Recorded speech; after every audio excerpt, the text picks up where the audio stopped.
Hello friends, तो स्वागत है आपका हमारे YouTube channel MS exam study में। तो फ्रेंड्स, आज हम आपके लिए लेके आए हैं एक नया टॉपिक जिसका नाम है असेसमेंट एंड इवैल्यूएशन, जिससे एग्ज़ाम में हर बार 1 से 2 क्वेश्चन जरूर पूछे जाते हैं। तो ये टॉपिक आज के लिए बहुत ही इम्पोर्टेंट होने वाला है। तो फ्रेंड्स, वीडियो को पूरा देखिएगा। अगर आपको हमारी वीडियो अच्छी लगती है तो प्लीज़ लाइक एंड सब्सक्राइब जरूर करें। चलिए फ्रेंड्स, इसी के साथ अपनी वीडियो की शुरुआत करते हैं। हमारा फर्स्ट क्वेश्चन है क्वेश्चन नंबर 1। एक शिक्षक कक्षा के कार्य को एकत्रित करता है और उन्हें पढ़ाता है। उसके बाद योजना बनाता है और अपने अगले पाठ को शिक्षार्थियों की आवश्यकताओं को पूरा करने के लिए समायोजित करता है। वह कर रहा है। ऑप्शन ए हमारा सीखने का आकलन, ऑप्शन 2 सीखने के रूप में आकलन, ऑप्शन 3 सीखने के लिए आकलन, ऑप्शन 4 सीखने के समय आकलन। तो फ्रेंड्स, इस क्वेश्चन को करने से पहले हम ये जान लेंगे कि हमारा सीखने का आकलन, सीखने के रूप में आकलन, सीखने के लिए आकलन होता क्या है। हमारा जो आकलन होता है, जैसे हम इंग्लिश में बोलते हैं असेसमेंट। ये जो असेसमेंट होता है वो हमारा कितने तरह का होता है? 3 तरह का होता है। पहला होता है हमारा सीखने का आकलन, जिसे हम बोलते हैं असेसमेंट ऑफ लर्निंग। दूसरा होता है हमारा सीखने के रूप में आकलन, जिसे हम बोलते हैं असेसमेंट एज लर्निंग। और तीसरा होता है हमारा सीखने के लिए आकलन, ये होता है हमारा असेसमेंट फॉर लर्निंग। इसमें क्या होता है हमारा सीखने के लिए आकलन में, ये हमारा कब किया जाता है? जब हमारी टीचिंग लर्निंग प्रोसेस क्या होती है, हमारी ख़त्म हो जाती है, तो उसके बाद जो आकलन किया जाता है उसे हम बोलते हैं सीखने का आकलन, असेसमेंट ऑफ लर्निंग। और जो हमारा सीखने के रूप में आकलन होता है, ये हमारा क्या होता है? ये स्वयं मूल्यांकन होता है। जब हम क्या होता है, बच्चा खुद अपने आप मूल्यांकन करता है तो उसे हम बोलते हैं सीखने के रूप में आकलन। और तीसरा होता है हमारा असेसमेंट फॉर लर्निंग। इसमें क्या होता है, जो हमारा टीचिंग लर्निंग प्रोसेस होती है उसके दौरान जो हम आकलन करते हैं तो वो होता है हमारा सीखने के लिए आकलन। और हमारा जो क्वेश्चन है उसमें एक शिक्षक है, वह कक्षा में क्या कर रहा है? कार्य एकत्रित कर रहा है, उन्हें पढ़ाता है, योजना बनाता है और अपने अगले पाठ में शिक्षार्थियों की आवश्यकताओं को पूरा करने के लिए समायोजित करता है। तो वो कौन सा आकलन कर रहा है? वो कर रहा है हमारा सीखने के लिए आकलन। तो इसका हमारा सही आंसर हो जाएगा ऑप्शन 3, सीखने के लिए आकलन। चलिए फ्रेंड्स, नेक्स्ट क्वेश्चन पे चलते हैं। नेक्स्ट क्वेश्चन हमारा क्वेश्चन नंबर 2। शिक्षण में अध्यापकों के द्वारा शिक्षार्थियों का आकलन इस अंतर्दृष्टि को विकसित करने के लिए किया जा सकता है। ऑप्शन ए है हमारा उन विद्यार्थियों की पहचान करना जिन्हें उच्चतर कक्षा में प्रोन्नत करना हो। तो फ्रेंड्स, जहाँ पे प्रोन्नत करने की बात आ जाए तो वो हमारा क्या होता है? नेगेटिव पॉइंट होता है। नेक्स्ट ऑप्शन है हमारा उन विद्यार्थियों को प्रोन्नत करना ना करना जो विद्यालय के स्तर के अनुकूल हो, तो ये भी हमारा नेगेटिव होगा। तीसरा है हमारा शिक्षार्थी की आवश्यकता के अनुसार शिक्षण अधिगम में परिवर्तन करना, तो ये हमारा क्या है? बिल्कुल सही आंसर हो जाएगा। जो हमारे शिक्षार्थी होते हैं उनकी आवश्यकता के अनुसार हमें किस में परिवर्तन करना है? अपना जो शिक्षण अधिगम उपागम उसमें परिवर्तन करना है, तो ये एकदम सही आंसर हो जाएगा। जबकि यहाँ पे अगर हमारा कहीं पे भी ग्रुप बनाने की बात करें, प्रतिभाशाली और कमजोर वर्ग को बांटने की बात करें, तो ये भी हमारा क्या होता है? नेगेटिव होता है। इसका हमारा सही आंसर हो जाएगा ऑप्शन 3। चलिए फ्रेंड्स, नेक्स्ट क्वेश्चन पे चलते हैं। नेक्स्ट क्वेश्चन है हमारा क्वेश्चन नंबर 3। निम्नलिखित में से कौन सा एक उपयुक्त रचनात्मक आकलन कार्य नहीं है? और उपयुक्त रचनात्मक आकलन कार्य नहीं है, तो ये क्या होता है? तो सबसे पहले से यहाँ ये होता है हमारा फॉर्मेटिव असेसमेंट। फॉर्मेटिव असेसमेंट क्या होता है हमारा? फॉर्मेटिव असेसमेंट होता है जो हमारा बोलते हैं ना assessment of for learning. Assessment for learning को ये एक टाइप है हमारा फॉर्मेटिव असेसमेंट। इसमें क्या होता है, जो हमारा फॉर्मेटिव असेसमेंट होता है उसमें विद्यार्थियों की योग्यता का क्रम निर्धारित नहीं किया जाता, जबकि खुले अंत वाले प्रश्न पूछे जाते हैं। परियोजना आकलन, ये तीनों ही कार्य हमारे कहते हैं रचनात्मक आकलन योगात्मक कार्य में किए जाते हैं, जिसे हम बोलते हैं फॉर्मेटिव असेसमेंट। ये तीनों ही काम किए जाते हैं, जबकि ये वाला नहीं किया जाता। इसमें नेगेटिव पूछा है, इसका सही आंसर हो जाएगा ऑप्शन 4। चलिए फ्रेंड्स, नेक्स्ट क्वेश्चन पे चलते हैं। नेक्स्ट क्वेश्चन है हमारा क्वेश्चन नंबर 4। विद्यार्थी आधारित आकलन मुख्य रूप से किस सिद्धांत पर आधारित होता है? ऑप्शन ए हमारा आकलन बहुत किफ़ायती और मितव्यापी होना चाहिए। ऑप्शन 2 है बाह्य परीक्षकों की अपेक्षा शिक्षक अपने शिक्षार्थी की क्षमताओं को बेहतर मानते हैं। ऑप्शन 3 है हमारे किसी भी कीमत पर विद्यार्थियों को अच्छे ग्रेड मिलने चाहिए। ऑप्शन 4 है विद्यालय बाह्य परीक्षा निकायों की अपेक्षा ज़्यादा सक्षम है। तो फ्रेंड्स, इसका हमारा सही आंसर हो जाएगा ऑप्शन 2, भ्रा परीक्षकों की अपेक्षा जो शिक्षक होते हैं वो अपने शिक्षार्थियों की क्षमताओं को बेहतर जानते हैं।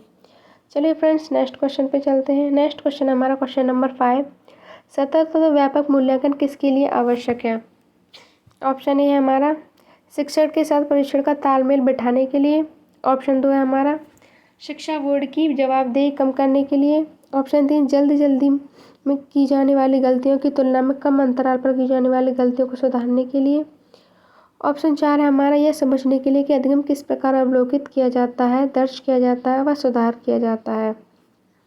तो फ्रेंड्स इसका हमारा सही आंसर हो जाएगा ऑप्शन 4 कि जो हमारा सतत और व्यापक मूल्यांकन है वो किसके लिए किया जाता है, ये समझने के लिए कि अधिगम में जो किस प्रकार का अवलोकन किया जा रहा है, दर्ज किया जा रहा है, उसमें कैसे सुधार किया जाता है, इसके लिए किया जाता है।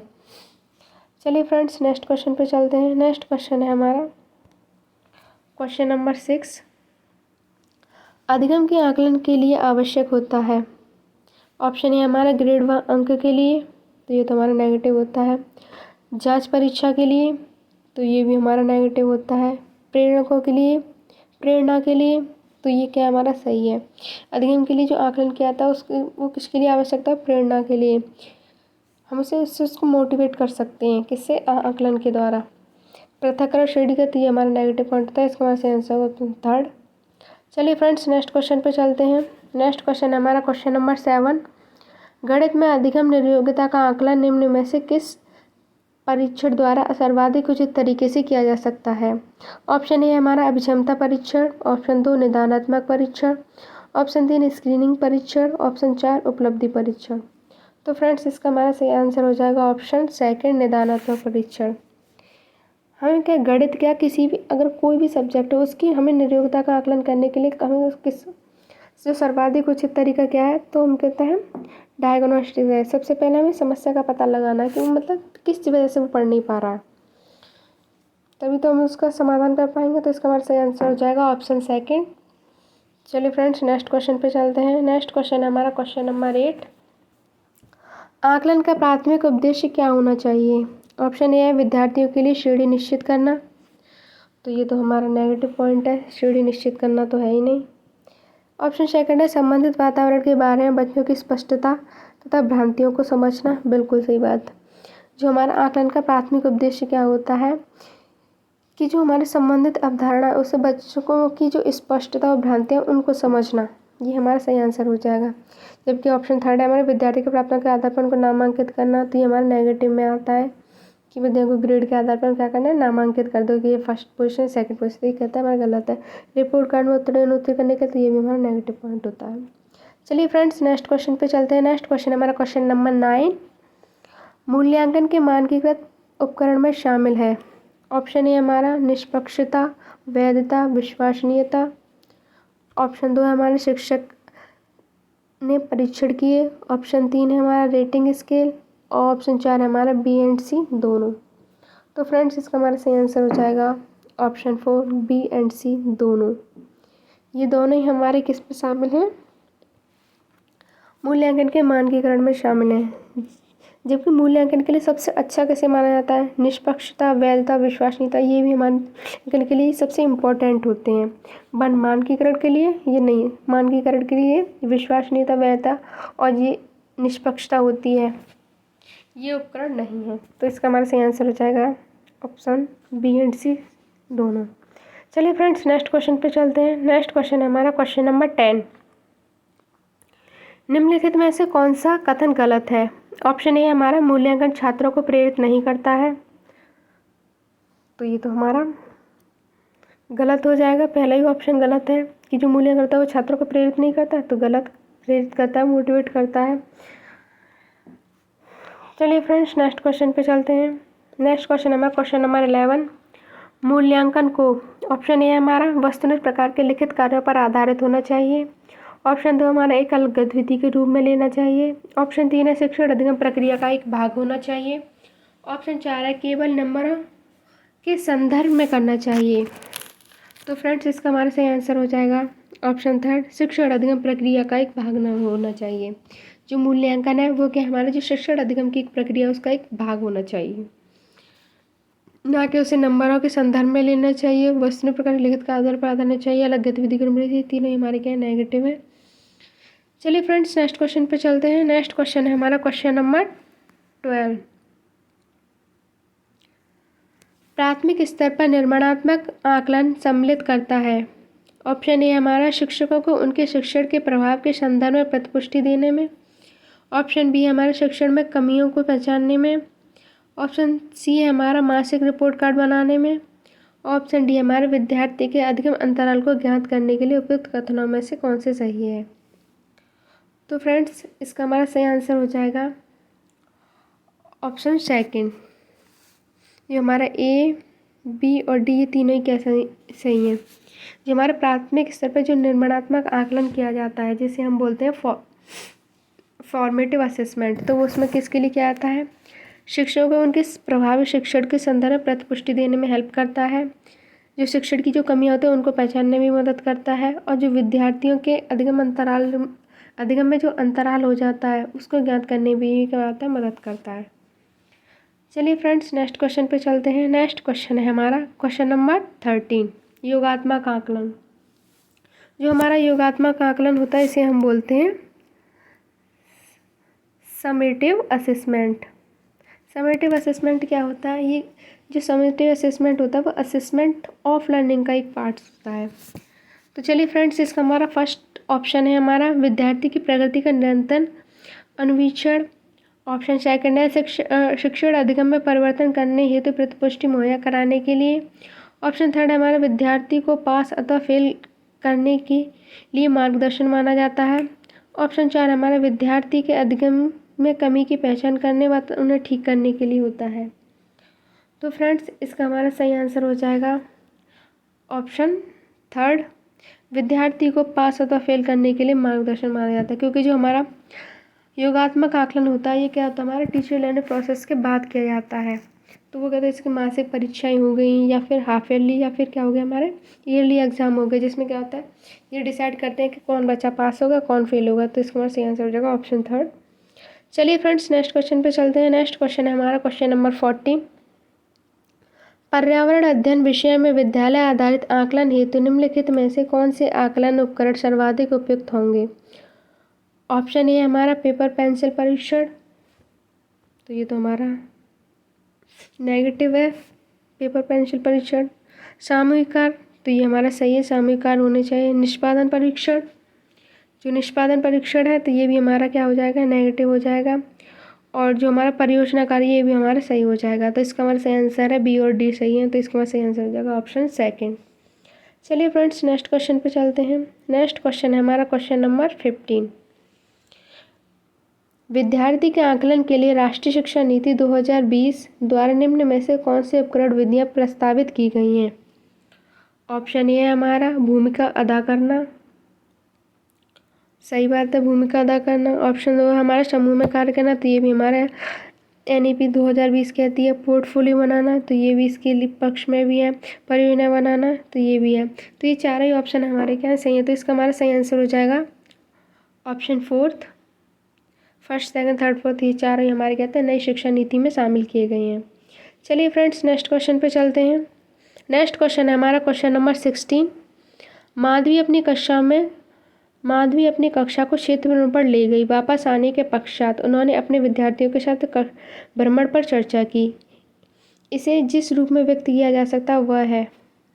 ऑप्शन ए हमारा अधिगम का आकलन, ऑप्शन दो अधिगम के लिए आकलन, ऑप्शन तीन अधिगम आकलन अधिगम के रूप में, और ऑप्शन चार है अधिगम के दौरान आकलन। तो फ्रेंड्स इस क्वेश्चन में पूछा है जो माधवी वो क्या कर रही है, अपनी कक्षा के जो बच्चे हैं उनको भ्रमण पर ले गई, भ्रमण से आने के बाद उन पर चर्चा कर रही है। तो वो क्या कर रही है, असेसमेंट ऑफ लर्निंग कर रही है, जिसमें कहता है अधिगम का आकलन, क्योंकि वो तो इसका हमारा सही आंसर हो जाएगा ऑप्शन फर्स्ट। चलिए फ्रेंड्स नेक्स्ट क्वेश्चन पे चलते हैं। क्वेश्चन नंबर 17 है हमारा, निम्नलिखित में से कौन सी विद्यालय आधारित आकलन की प्रकृति की सर्वोत्तम व्याख्या है। ऑप्शन ए हमारा परिणात्मक आकलन, ऑप्शन दो निर्देशात्मक आकलन, ऑप्शन तीन वर्णनात्मक आकलन, ऑप्शन चार रचनात्मक आकलन। तो हमारा क्वेश्चन पूछा विद्यालय आधारित आकलन का सर्वोत्तम व्याख्या कौन करता है? तो वो करता है हमारा रचनात्मक आकलन, जिसे हम बोलते हैं फॉर्मेटिव असेसमेंट। ये हमारा क्या होता है? विद्यालय आधारित आकलन का सर्वोत्तम व्याख्या करता है। चलिए फ्रेंड्स, नेक्स्ट क्वेश्चन पे चलते हैं। नेक्स्ट क्वेश्चन है हमारा क्वेश्चन नंबर 18। निम्नलिखित में से कौन सी पोर्टफोलियो की विशेषता नहीं है? ऑप्शन ए हमारा पोर्टफोलियो समय विशेष दौरान में किए गए कार्यों को संकलित करता है और विकासात्मक परिवर्तन में प्रकाश डालता है। तो बिल्कुल सही बात है कि जो हमारा पोर्टफोलियो होता है वो क्या होता है? जो हमारे एक विशेष दौरान के किए गए कार्यों का कहता है संकलित करता है और विकासात्मक परिवर्तनों पर प्रकाश डालता है। पोर्टफोलियो को स्वयं के अधिगम प्रगति का आकलन संकलन करने में स्वनिर्मित होता है। तो ये भी हमारा सही है। पोर्टफोलियो में असंबंध परीक्षण और क्विज होते हैं और अधिगम उत्पादन को सुनिश्चित करते हैं। तो ये भी सही है। सेकंड हमारा पोर्टफोलियो विद्यार्थी की अभिकल्प करने, संग्रह करने और मूल्यांकन में संकलन करते हैं। तो फ्रेंड्स, इसका हमारा इसमें नेगेटिव पूछा है, तो इसका हमारा नेगेटिव आंसर हो जाएगा ऑप्शन सेकंड। तो इसका हमारा सही आंसर हो जाएगा ऑप्शन सेकंड। चलिए फ्रेंड्स, नेक्स्ट क्वेश्चन पे चलते हैं। क्वेश्चन नंबर 19 हमारा, निम्नलिखित में से कौन सी प्रक्रिया आकलन की प्रकृति की व्याख्या करती है? ऑप्शन ए संवादात्मक, ऑप्शन बी रचनात्मक, ऑप्शन सी योगात्मक, ऑप्शन डी मूल्यांकन। तो फ्रेंड्स, आपको पता ही होगा जो हमारा वो होता है, ये संवादात्मक, रचनात्मक और योगात्मक, ये तीनों ही हमारे क्या आकलन की प्रकृति है, जबकि मूल्यांकन आकलन की प्रकृति नहीं है। तो इसका हमारा सही आंसर हो जाएगा ऑप्शन फर्स्ट। चलिए फ्रेंड्स, नेक्स्ट क्वेश्चन पे चलते हैं। नेक्स्ट क्वेश्चन है हमारा क्वेश्चन नंबर 20। अधिगम के लिए मूल्यांकन किस प्रकार का होना चाहिए? संदर्भित, मानकीकृत, मानक, मानदंड संदर्भित, अध्यापक अभिमुखी। तो फ्रेंड्स, जो हमारा अधिगम के लिए जो मूल्यांकन कैसा होना चाहिए? संदर्भित होना चाहिए। तो इसका हमारा सही आंसर हो जाएगा ऑप्शन फर्स्ट, संदर्भित। तो फ्रेंड्स, आज की वीडियो में यहीं ख़त्म करते हैं। अगर आपको हमारी वीडियो अच्छी लगी तो please like share and subscribe जरूर करें। धन्यवाद।